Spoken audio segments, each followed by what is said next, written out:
Clockwork Orange is a dystopian fictional novel written by Anthony Burgess and published in 1962. The title's significance towards the work itself is prominent, as the book and the story shares the same one. The book and the story speaks against the increasingly methodical and mechanical, so-called clockwork direction the government has taken with its laws, oppressing the very nature of the creative human mind. The actual novel itself shares this theme, hence Burgess's decision to give them the same title. The meta use of the title is a microcosm of what the author employs throughout the entire book. The plot, the characters, the theme, and many more elements of this novel embody a remarkable view on the criminals of a modern society. This video essay will take a closer look into these elements and dissect what makes A Clockwork Orange a true classic. Keep in mind, this is an essay of the novel, and not the film. I will be using clips from the film, but that is more for visuals than for substance. Thank you, and enjoy.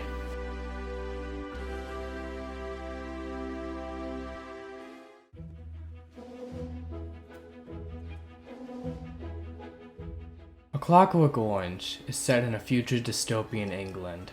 With poverty skyrocketing, the crime rate has risen to unfathomable heights, as gangs of young delinquents prowl the streets at night and cause havoc. During the time this book came out, that is the 60s, England was also undergoing a dramatic change in its youth. While the change in the real England's youth was positive, as freedom from conscription and the rise of rock and roll empowered young people, it was still similar to Burgess's Dystopia, in that both saw rebellious teens fighting against authority. Like two sides of the same coin, the youth of reality and the youth of A Clockwork Orange despised the structure of authority and took great strides to alter it in their own unique way. Another significant aspect of the setting is how the government had been altered. Government itself is now only represented as a political party, with the other major parties being companies. This plays into a major plot point of the book, but we'll get to that later. To summarize the setting, it can be seen as a poverty-stricken, volatile, and corrupt England that is on the cusp of political change.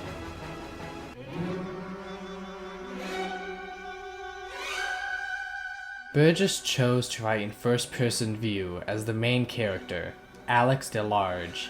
By writing from the perspective of a violent, psychopathic teenager, Burgess affects the work as a whole. Instead of looking at disturbing events as morbid and uplifting events as wholesome, this perspective views the world in such a twisted way, such as looking at violence as ecstasy and morality as boring, to intrigue the reader. Choosing to write in first-person view also helps to present the theme that anyone is capable of change. By writing in first person, Burgess makes it easier to view Alex's thoughts and how they change over the course of the book, especially in the last chapter. Had he written in third person, Alex's change in his thought process would have seemed impersonal and therefore not believable. But because the novel has exposed his thoughts through its entirety in a personal, first-person view, the reader believes that Alex has truly changed.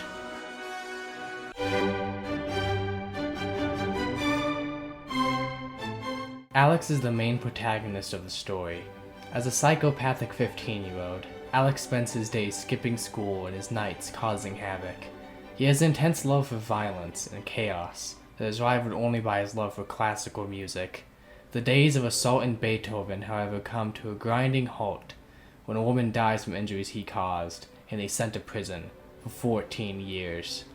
Following this event, the reader sees Alex go from a narcissistic, cold murderer to a broken, guilty shell, and finally emerge as someone who longs for love and family.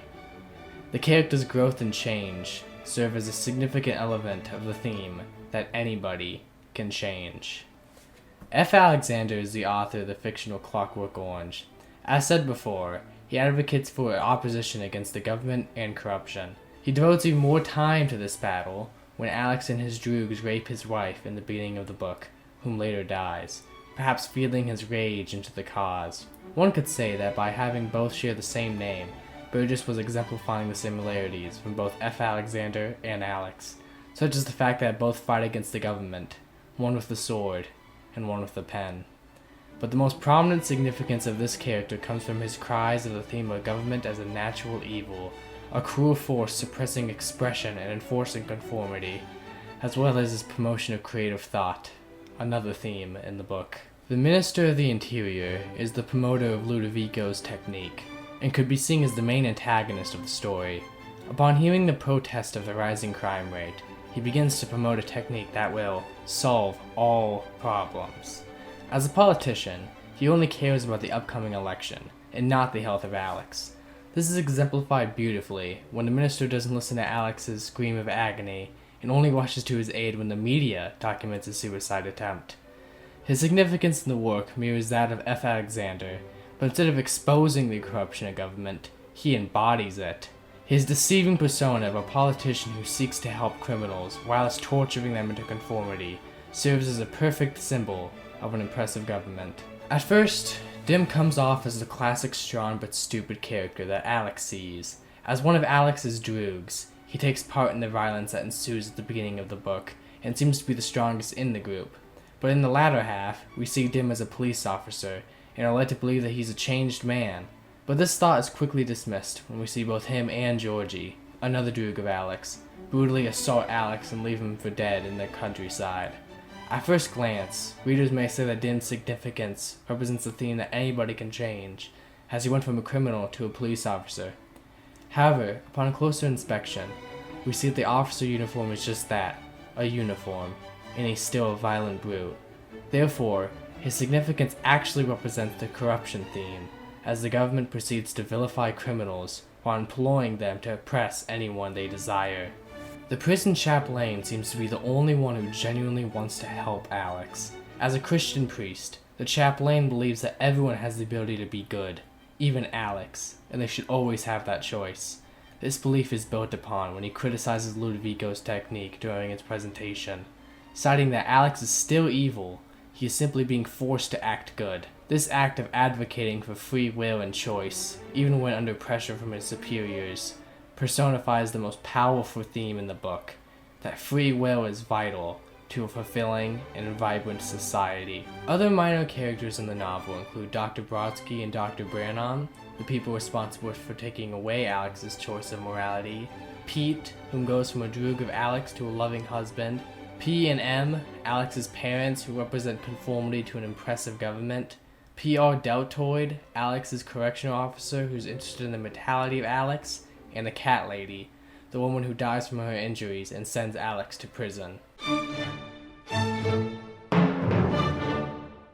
A Clockwork Orange opens up in the Clover Milk Bar, where Alex and his droogs, Georgie, Pete, and Dim, are getting ready for the night.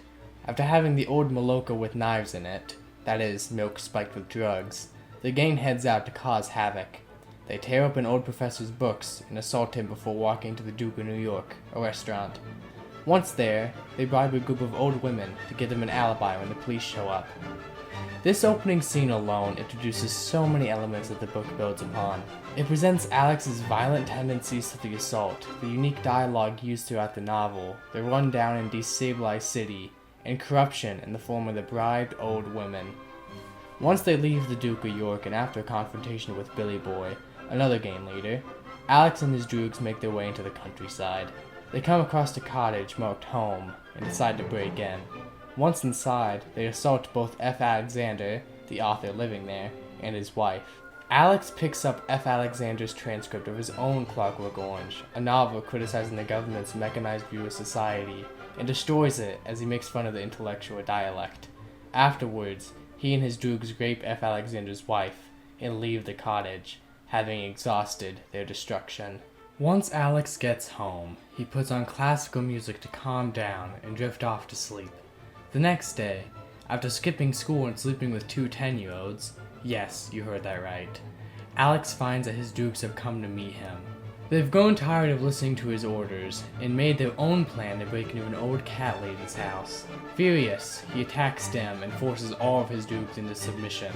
Making the plan his own, Alex and his droogs make their way to the cat lady's home, but find that they could only get in through the window. Wanting to go in first to show he's the boss, Alex jumps in and finds himself face to face with Cat Lady. After a slew of claws and punches, he knocks her out, only to hear police sirens outside. His droogs have abandoned him, and he's sentenced to prison after they find the lady dead, Part 1 helps to move along the story through setting up Alex's character as someone whose evil seems irredeemable, introducing F. Alexander's hate for Alex and government alike, and producing a rift between Alex and his now former droogs. Part 2 opens up in Stasia 84F, the prison that Alex was sent to after the murder. He has now been there 2 years and spends his time reading the Bible.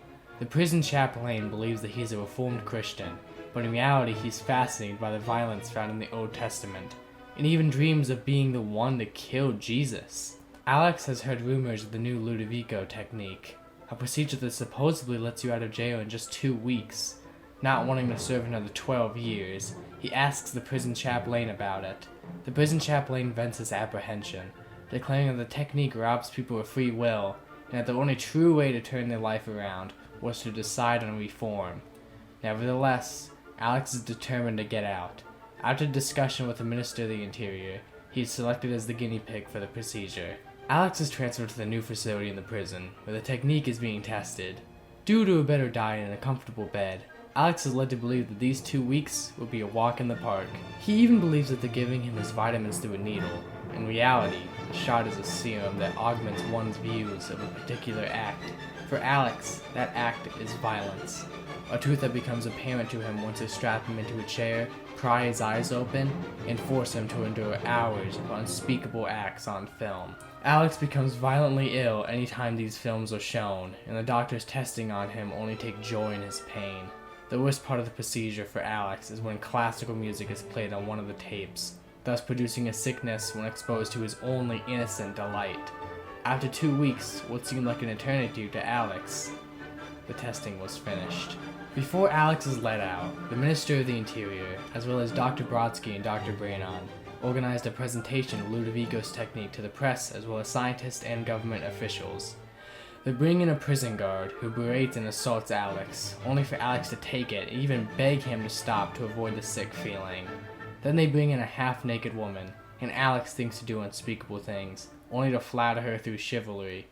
During the presentation, the prison chaplain speaks up, declaring that Alex is not truly reformed, but rather has been robbed of choice. He's still as evil as he was 2 years ago, but he now is compelled to be good, and can't even stand up for himself in the slightest. The rest of the attendees ignore this claim, and Alex is let out of prison. Part 2 continues to move the story through the progression of Alex's character arc into a miserable soul, the introduction of the main antagonist known as the Minister of the Interior, and the weaving of the theme of free choice. Part 3 starts off with Alex being kicked out of his old house. His parents hadn't any idea that he would be let out early, and had rented out his room to Joe, a man who despises Alex for what he did to his parents. Homeless and incapable of choice, Alex decides he wants to commit suicide, and heads to the library for research. Once there, the professor from the beginning of the story recognizes him, and proceeds to beat him up, as Alex can't defend himself due to the sickness. 2 police officers break up the fight. Police officers revealed to be none other than Dim and Billy Boy, former gang members. To exact their revenge, they bring Alex out into the countryside and brutally beat him, before leaving him to die. He wanders half-conscious to a cottage he has a vague memory of, a cottage titled Home. It's not until he sees F. Alexander answer the door that he remembers why the cottage was familiar. Fortunately for Alex, he wore a mask when he broke into F. Alexander's house years ago. Deeming Alex as a victim of the government's corrupt measures, F. Alexander nurses him back to health. This is not out of the kindness of his heart, but rather a ploy to use Alex as a pawn, to crush the government's claim of a perfect crime reduction plan. However, the plan all falls apart when F. Alexander, realizing who Alex actually is, locks him in a room where he blasts classical music, knowing of the technique's properties. In a desperate attempt to escape the sickness, Alex jumps out the window, seemingly committing suicide. Alex awakens to find himself in a hospital, with the Minister of the Interior hovering over him. He tells Alex that he has reversed Ludovico's technique, and is willing to give him anything he wishes on one condition, that he promises to take the minister's side in the coming election. Alex, who cares nothing for corruption nor politics, as seen earlier in the book, agrees without hesitation. As a treat to celebrate the occasion, the minister brings in Alex's old speakers and plays Beethoven's Ninth Symphony. Alex, finally able to enjoy his passions, lies down in ecstasy. The next and final chapter takes place some time after the previous events. Alex has new droogs, a new job, and has grown up to an extent. He's felt tired of the violence in classical music lately, and longs for something more. After a chance meeting with his former droog Pete, who now has a wife and has moved on from his violent days, Alex realizes what it is he desires, a family life. He has matured from a violent lad cast out by a defunct society into a young man who wants to adhere to that same society's rules. The novel ends with Alex starting out his search for a wife. The implications of this final image is that the days of the violent, psychopathic Alex that we've come to know and hate are over, and he's joining the ranks of people like his parents that he criticized for his entire life. This final chapter and the overall ending of the book has two strong opinions about it. One side believes that it's a terrible, traditional happy ending to satisfy the masses that goes against what the entire book is founded on. That is, a world that is truly broken. The other side believes that it serves to build another theme into the book, that not only are people capable of change, but it can only be done through their choice, not through enforced punishment, nor removal of free will. I lean more towards the latter, because without this last chapter, Ludovico's treatment would have been proven right. Had it not been shown that he has changed based on maturity and not from technique, then the entire theme of free will over enforcement would have gone out the window. This final chapter also wraps up the plot nicely. Alex's character growth has concluded, what the city has become is touched on, and the story comes to a believable close.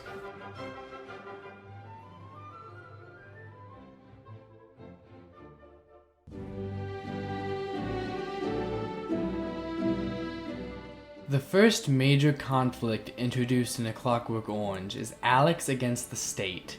In external conflict, Alex is seen rebelling against laws in various ways in Part 1, whether it be assault, vandalization, robbery, and even rape.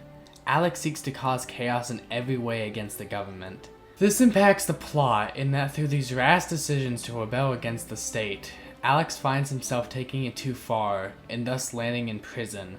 Thematically, this conflict helps set up the theme that anyone can change. By depicting Alex as someone who abhors society and his government, this conflict produces a stark contrast to what Alex becomes by the end of the book, and thus proves the theme. The next major conflict scene is Alex against the sickness. In external conflict, Alex is forced to be good in any decision throughout parts 2 and 3. This is seen in instances such as the presentation, where we see him assaulted by the prison guard, when Joe forces him out of his parents' house, when the professor attacks him, and when the police officers beat him. This impacts the plot by leading Alex to ultimately attempt suicide, which sets him up to meet with the minister once again. Thematically, this conflict is evidence towards the theme that freedom of choice is a natural freedom and should never be taken away. As the prison chaplain has stated multiple times, Alex is not a better person by any means. He simply has been robbed of his option to become good, and instead forced to be overwhelmingly good, proving the theme. The final major conflict scene is Alex against corruption. In external conflict, Part 3 depicts Alex being thrown about from one side of politics to the other, consistently being used as a pawn to promote each side. Alex is exposed firsthand to the corrupt work behind laws. The Minister of the Interior wants Alex as proof that Ludovico's technique does indeed work to ensure victory at election, while F. Alexander and his peers want Alex as proof towards the faults of the technique. Neither side cares at all for Alex's mental or physical health, as seen through the torturing and the suicide attempt. This impacts the plot by revealing just how damaged the government is, and by further accelerating Alex's spiral into sorrow. Thematically, this conflict shows the theme that the government is a natural evil that cares not for its residents.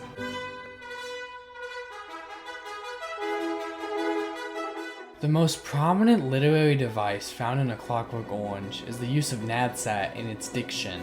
Burgess utilizes nadsat, a fiction or dialect composed of English and German words, throughout the entire book. By having this dialect sound unique and only having Alex and his droogs use it, Burgess creates a rift between those that follow societal rules and those who don't, thus promoting a sense of creativity and free speech.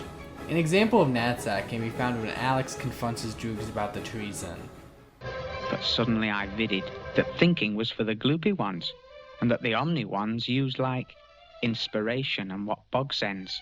Vidied, gloopy, omni, the useless like, and bog are all examples of Nadsat. Another literary device in the novel is allusions to classical music. References to pieces by Beethoven, Mozart, and Bach are featured throughout the work. Through these pieces, we learn of Alex's true love in classical music and his extended knowledge of the subject. Taking away Alex's one innocent passion through Ludovico's technique helps readers to somewhat empathize with him.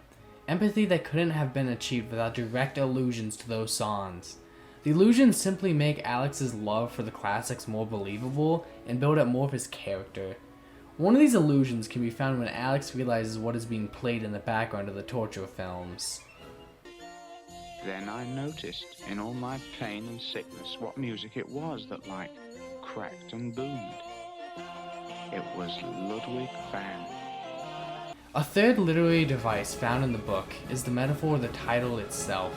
Explained further in the book, both Burgess's and F. Alexander's view of government is a system seeking to force human creativity to work as mechanized cogs to further the government's success, like clockwork.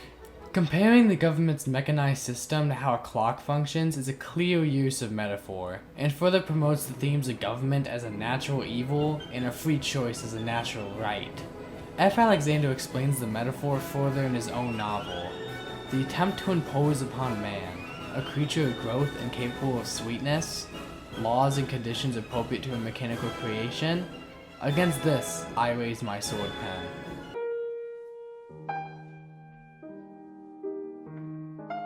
One of the most important quotes that encapsulates the entire book's themes and story is found in the prison chaplain asks Alex, "Is a man who chooses the bad, perhaps in some way better than a man who has the good imposed upon him?" In context, this is what the prison chaplain asks Alex in an attempt to warn him of the dangers of the Ludovico technique. This quote is significant to the story because it serves as the dividing point of Alex's character growth. Right before going into the new facility, when this quote is made, Alex is the first half of the quote, a man who has chosen evil. The latter half of the quote is who he becomes, in a sense foreshadowing the low point of his tale. It connects to the strongest theme in the novel. That is the theme that free will and choice is a natural right everyone should be guaranteed to have. It even builds on the theme by including the fact that even choosing the wrong choice is better than no choice at all. If there's any single quote that could explain the entirety of A Clockwork Orange, it's this one.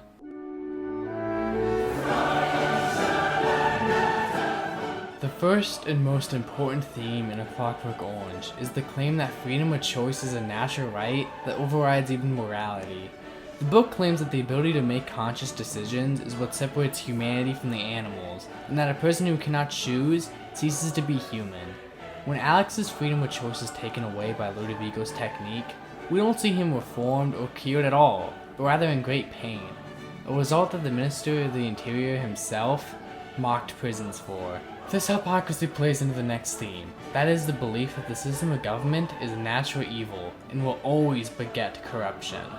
By allowing a small group of people to create rules for a larger group of people, the small group, even if elected by the large group, will always make it their top priority to remain in that small group due to the natural thirst for power. Alex is used as a pawn by both sides of politics, whether it be through his suicide to prove the flaws of Ludovico's technique, or through his relationship with a minister. The third theme is that anyone is capable of change, whether it be good or bad. Someone who assaulted and robbed people could become a philanthropist in a mere couple of years. Of course, I'm not saying that all is forgiven and forgotten. Clearly, Alex deserved everything that had happened to him, but he did indeed change. Not only did he become someone who dreams of family, but Pete also eventually saw the light. Even the city saw some change from the beginning of the book to the end, going from a crime-ridden and poverty-stricken town to a relatively unstable municipality.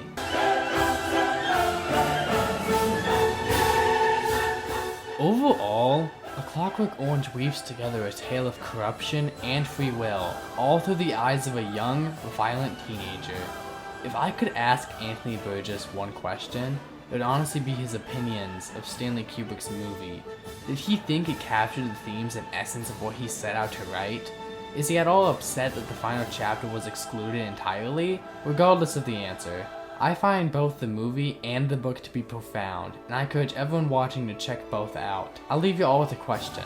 The same question that Burgess continues to ask in the novel. What is more important?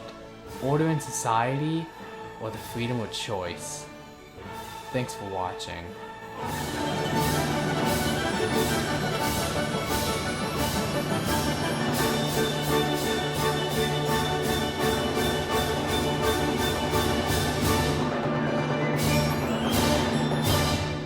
I was cured, all right. Hey everybody, thank you for sticking around to the end of the video. I really appreciate that. This video was a little bit more serious than my other videos, so if you were expecting comedy, I truly apologize.